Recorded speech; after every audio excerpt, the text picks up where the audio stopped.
All right, ready to dive in. Today we're tackling The Hard Thing About Hard Things by Ben Horowitz. A classic. Yeah, practically a must-read if you're in the tech world. We've got excerpts, and they really focus on the nitty-gritty of building a company, managing people. It's stuff they don't teach you in business school. Exactly. So much of it is about leadership, but that human side of it, those really tough decisions, the ones that can make or break a company. It's like a crash course in what it really takes to lead. Totally. And one thing that really grabbed me right off the bat was this idea Horowitz has about priorities: people, products, and profits. In that order. Yeah, in that order. It almost feels kind of counterintuitive, right? Especially in the tech world where it's all go, go, go, profits, profits, profits. It definitely challenges the usual way of thinking. Right, like, shouldn't profits come first? But Horowitz makes a really compelling case, and he tells this crazy story, too, to illustrate the point. It's about this dare he got as a kid. Oh yeah, the one about the wagon. Yeah. Some bully tried to get him to steal this other kid's wagon. And if the kid put up a fight, Horowitz was supposed to spit in his face and use this awful racial slur. Awful. Awful is right, but Horowitz flat out refused. He wouldn't do it. And he connects that experience to leadership, to having the courage to stand up for what's right, even when it's hard. It's a powerful story, and it really highlights how those personal values we have, they really shape the way we lead. When you stand up for what's right, people notice that. They trust you more. Absolutely. And that commitment to doing right by people, that extends to how he approaches training too, even in a startup when everything's moving so fast. Yeah, he talks about how he trained product managers based on this approach he learned from Andy Grove. Andy Grove, the Intel guy. The one and only. Wow, so he borrowed from the best. He did. And it actually led to this document they created, Good Product Manager, Bad Product Manager. It's become kind of a legend in the tech world. Oh, yeah, I've heard of that. Is it like a set of guidelines or something? Basically.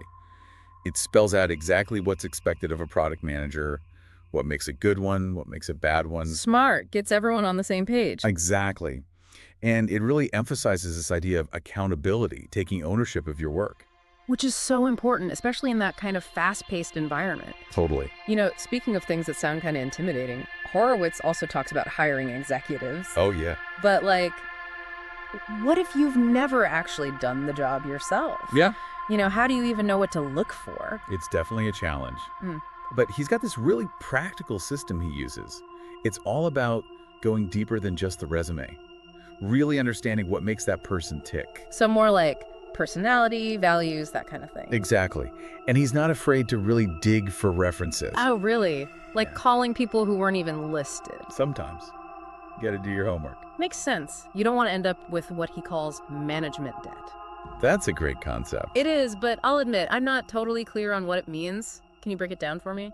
So it's kind of like technical debt, but for management decisions. Those little issues you keep putting off. Like roles not being clearly defined. Exactly. Or inconsistent feedback, things like that. They don't seem like a big deal at first, but I guess they can snowball. They do. They add up over time, and then suddenly, boom, you've got these huge problems, bad work environment, people leaving left and right, teams that can't function. Ouch.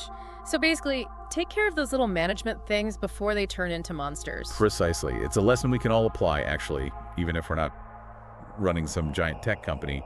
It's about being proactive and addressing things early on. Makes sense. Okay, so we've talked about building a team, creating a good culture, but what about when a crisis hits? Because let's face it, they happen, even to the best of us. Horowitz actually shares this story about an email he sent to Mark Andreessen. The Netscape co-founder. Yeah, and it was not a happy email. Oh yeah, I remember that one. He was really feeling the pressure, their product was struggling, and he basically let loose. The crazy thing is, it happened on the same day Mark was on the cover of Time magazine. Oh, wow. Talk about adding insult to injury. Right. Yeah. But what I find admirable is how open Horowitz is about these moments. Yeah. He's not afraid to show his vulnerability, even when it's not pretty. It makes him seem more human, relatable. Totally. And it reminds us that even those super successful tech leaders, they go through those moments of doubt too. They have those days where they're like, what am I doing? Exactly. And speaking of intense situations, he also talks about his experience at Opsware when they lost their biggest client, EDS. Oh yeah, that was a close call. I bet. That could have been the end of the company. It very nearly was. So what did he do? Well, he came up with this 60-day plan to try and save the account. It involved a ton of problem solving, travel, and this unexpected discovery of what he calls exciting value in a product called Tangram. Wait, back up. What's exciting value? Think of it like product market fit. They found this hidden gem within Tangram that had huge potential. So they were able to turn things around. They were. It's a great example of resilience, resourcefulness, Yeah. that ability to stay focused even when the pressure is on. It's inspiring, but it also makes you wonder about transparency, especially during those tough times. How much do you share with your employees when it feels like everything's on the line? That's a tough question, and Horowitz wrestles with it. He says sometimes being completely open can backfire. Really? How so? That can create more panic, more uncertainty. It's about finding that balance between being honest and not freaking everyone out. Exactly. He talks about how they needed to keep their potential exit from the cloud business secret to avoid their stock crashing. Sometimes you got to hold some things back to protect the company. Interesting. So it's not always about full transparency, but more like strategic communication. Exactly. But he doesn't just shield his team from bad news. He actually rallies them with this incredible speech, the one bullet left speech. I've heard of that. It's famous, right? It is. He basically lays out the whole dire situation, how they're up against this fierce competitor, Blade Logic, and he needs everyone to give 110%. Wow. Sounds intense. It is. But what's fascinating is that years later, one of the engineers who was there, Ted Crossman, he shared his perspective on that speech. What did he say?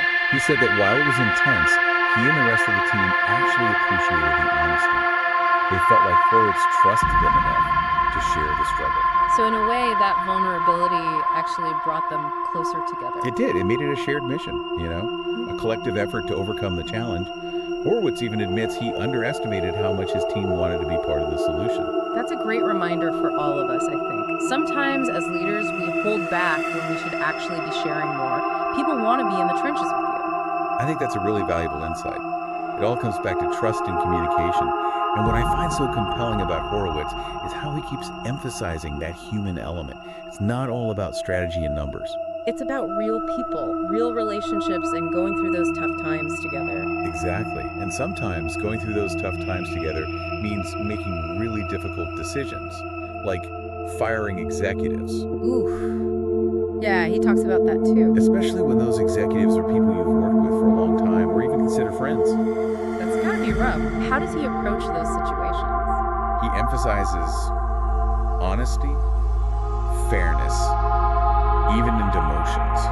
It's about delivering those tough messages with empathy and respect. That takes serious emotional intelligence. Because he stresses being direct, clear, using language that leaves no room for misinterpretation. So no sugarcoating, but also being kind. Right. It's about being truthful, even when it's painful, and helping the person understand why the decision is being made. It makes you realize how easy it is, even with the best intentions, to have things get misconstrued. Oh, absolutely. He talks about this hockey stick sales pattern they had at Oxford. They booked most of their new business in the last few days of the quarter. Oh, wow. So it was really unpredictable. It was. And he wanted to smooth things out, create more stability, but his efforts were met with resistance. Why? People thought he was trying to micromanage them. They didn't get the bigger picture, how those erratic sales cycles were actually impacting the whole company. So even when you're trying to do something good, it's crucial to explain the reasoning. It's all about communication. Makes sense. And he ties this into the bigger challenge of holding people accountable, but also encouraging them to be creative, take risks. The accountability versus creativity paradox. Right, he calls it a paradox. What's that all about? It's this balancing act. You need to make sure people deliver on their commitments, but you also want them to feel safe experimenting, pushing boundaries. Because if every mistake is punished, no one's going to want to try anything new. Exactly. But if there are no consequences for missing goals, then what's the point of setting them in the first place? It's a tricky balance. So how do you find that sweet spot? He's got this really helpful framework for evaluating missed commitments. He looks at the person's seniority, how difficult the task was, the kind of risk they took. So it's not one size fits all. Not at all. And his ultimate point is that a CEO's loyalty has to be to the employees. It's about building a world-class management team and empowering them to do their best work. Which brings us back to his initial point. People first. It all comes full circle. It really does. It's a powerful message, and it makes you really think about the kind of leader you want to be. It does. And it reminds you that building a company isn't just about profits. It's about creating something meaningful that people are proud to be a part of. That's what makes the hard thing about hard things so impactful. It reminds us that leadership is about so much more than just being smart or having all the answers. It's about being human, having empathy, resilience, and the courage to face those tough moments head on. And knowing when to ask for help. Even the most successful leaders don't have to go it alone. Couldn't agree more. Okay, so we've covered a lot of ground already. Building teams, navigating those crazy crises, making tough decisions about people. Woohoo! It's a lot. It is. But there's this one big thing we haven't talked about yet. Selling the company. Yes. That's got to be a whole other level of intensity. It really is. And it's not just about the money either.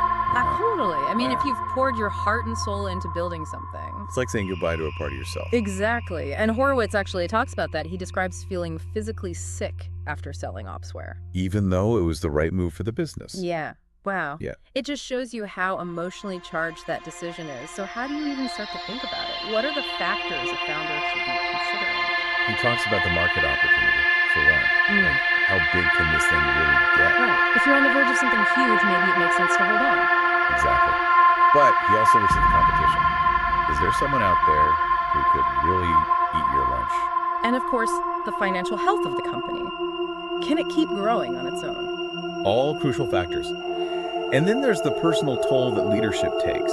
It's a demanding job, and sometimes selling can actually be the best thing for everyone involved. Yeah, even if it's hard to let go. It is. And he really stresses clear communication throughout the process.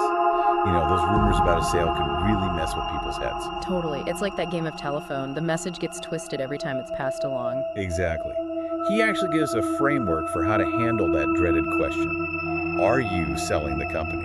Oh, I want to hear this. What's the secret? He says to focus on the logic behind the decision.